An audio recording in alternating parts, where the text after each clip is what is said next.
আজকে 2026, আর আজ থেকে প্রায় 27 বছর আগে শুরু হয়ে গেছিল কার্গিল যুদ্ধ, 3 মে 1999।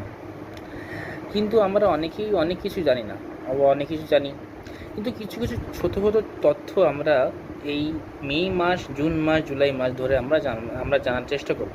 কার্গিলে কিছু অজানা গল্পগুলো, যেগুলো আজও কার্গিলের মাটিতে, কার্গিলের পাহাড়ে লুকিয়ে আছে। এই কার্গিল যুদ্ধটা কিন্তু একটা বিশ্বাসঘাতকতার দিয়ে শুরু হয়েছিল।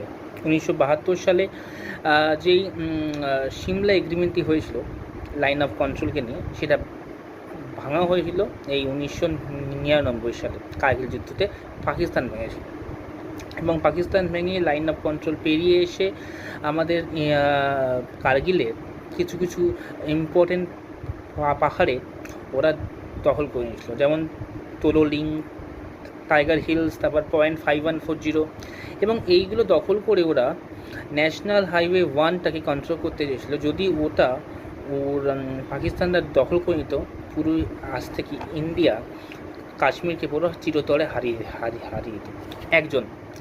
একজন মানুষের জন্য হারাতে পারেনি। উনি কিন্তু কোনো সৈনিক নন, উনি সাধারণ একজন মানুষ, সাধারণ একজন রাখাল, যে তার ভেড়াদেরকে ঘোরাতে নিয়ে এসেছিল। একজন ভেড়াকে খুঁজে পাচ্ছিল না বলে তাকে খুঁজতে পেরেছিল, এবং তখন সে তার দূরবীন দিয়ে দেখতে পায় যে অনেক দূরে কিছু মানুষ পাহাড়ে উঠছে। উনি দেখতে পান যে এই মানুষও ইন্ডিয়ান আর্মি না, কারণ ইন্ডিয়ান আর্মি ওইখানে নেই এখন, ওরা নিচে চলে এসছে। তৎক্ষণাৎ উনি ছুটে ইন্ডিয়ান আর্মিদের কাছে যায় এবং ইনফর্ম করে, এবং সেই দিনটা ছিল 3 মে 1999, যে ওখানে কিছু আছে স্যার।